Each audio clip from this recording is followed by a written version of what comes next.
Tuhan bersamamu.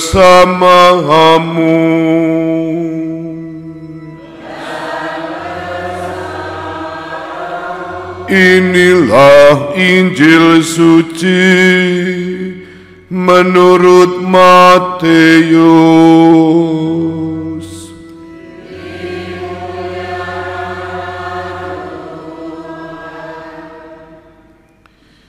Yang telah meninggalkan segala-galanya dan mengikuti aku akan memperoleh 100 kali lipat.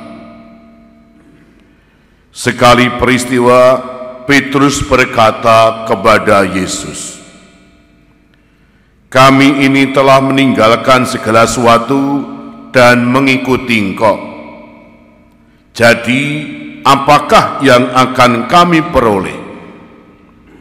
Kata Yesus kepada mereka, "Aku berkata kepadamu, sungguh pada waktu penciptaan kembali, apabila Anak Manusia bersemayam di tata kemuliaannya, kamu yang telah mengikuti aku akan duduk juga di atas 12 tahta untuk menghakimi ke-12 suku Israel.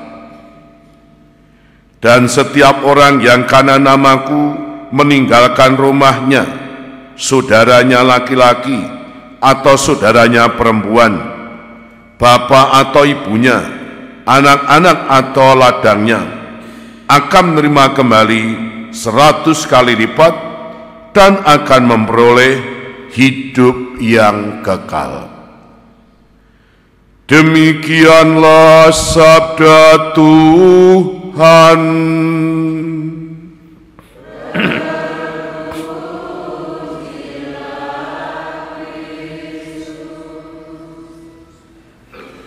Saudara, Bapak, Ibu, Saudara terkasih, selamat pagi, berkah dalam.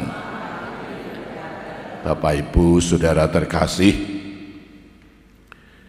pernah ada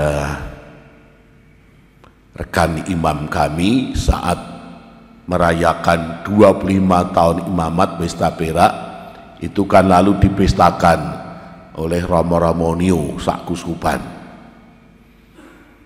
Lalu dia sambil kelakar bertanya begini, "Lawai dhewe iki wis ninggal brayat, misungsungke urip kanggo pasaman suci dadi imam 20 tahun. Lah engko iki entuke apa?" Jadi dalam benak pikirannya berharap nek wis dadi rama 20 tahun iki mengko entuk bebono. Kalau misalnya suster yang saya dengar itu lalu ada dia, "Oh, kamu boleh ziarah ke Lourdes, ke Italia. Oh, kamu nanti pesta di rumah." Bayangannya seperti itu. Nah, bertanya mengenai apa yang akan diperoleh setelah meninggalkan keluarga, menjalankan ini itu demi Tuhan seperti ini, yang juga pernah diungkapkan oleh Petrus seperti kita dengar dalam bacaan Injil tadi. Konteks bacaan, murid-murid Yesus sudah meninggalkan keluarganya, pekerjaannya, dan lalu mengikuti Yesus. Tetapi mereka lama-kelamaan bertanya-tanya, "Loh, kok mengikuti Yesus kok tiap hari hanya seperti ini? Pagi, siang, malam, melaku merono, melaku rene, memulang, dan lalu melayani orang sakit, ngusir roh jahat. Loh, kok mau ini terus ki? Nanti dapatnya apa?" Karena bayangannya sudah meninggalkan perahunya, pekerjaan mapan, lalu bayangan nanti kok mau koyong ini. Maka bertanya, "Guru, kami itu sudah meninggalkan rumah, keluarga, pekerjaan. Lah nanti kami itu lalu dapatnya apa?" Yesus mengerti suasana batin para murid, maka mencoba memberikan jawaban peneguhan. "Barang siapa mengikuti aku, telah meninggalkan keluarga demi aku, maka kalian semua nanti akan mendapat 100 kali lipat dan bahkan juga akan mengalami hidup yang kekal. Ini yang diungkapkan. Nah, sekarang soal adalah kenapa Yesus menanggapi murid Yesus yang seperti ini ketika bertanya. Ada satu alasan, yakni karena Yesus agak khawatir dan prihatin karena masih ada sebagian pengikutnya yang terlibat dalam pelayanan.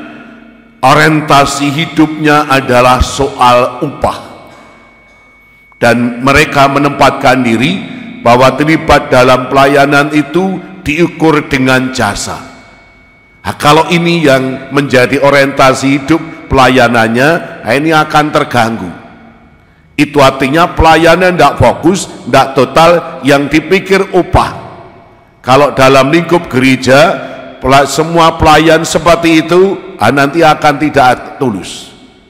Entah kor, entah prodiakon, entah dewan, lalu bertanya, lah kula nanti upahin apa?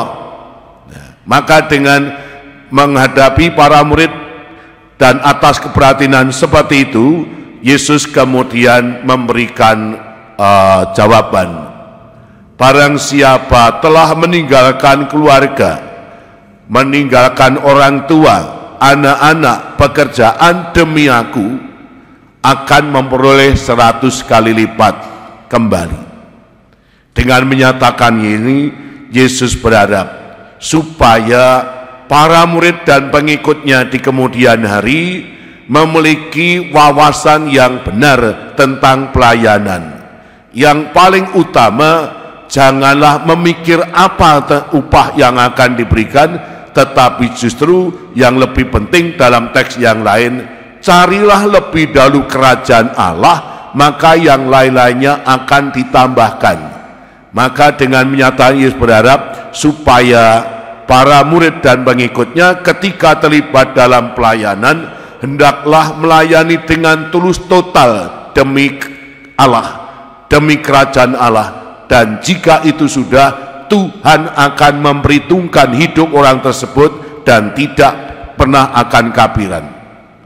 Lalu contohnya seperti apa? Orang yang melayani Tuhan dengan tulus total, meninggalkan segalanya untuk Tuhan, dan lalu fokus dalam pelayanan. Misalnya seperti yang dialami oleh Santo Benedictus, seorang yang punya keprihatinan, meninggalkan keluarga, pekerjaan, mengasingkan diri dari dunia ramai. Dan apa? Ia memperoleh kehidupan dan bisa membina sebuah komunitas eremit yang kemudian hari disebut kelompok terapis.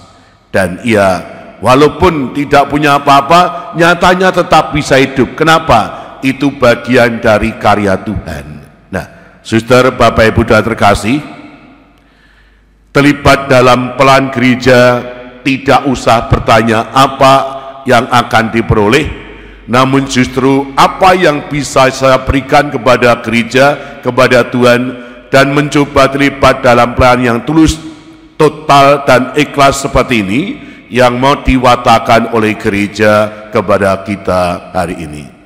Kita juga di antara yang hadir ini terlibat dalam aneka pelayanan. Semoga sabda hari ini membuat kita semakin fokus, jernih, supaya semua saja yang terlibat dalam pelayan gereja, semoga harus dibalik pertanyaannya, bukan apa yang akan saya dapat, tetapi apa yang bisa saya berikan kepada gereja, sehingga Tuhan justru akan memberikan rahmat, berkat pada saat yang dibutuhkan.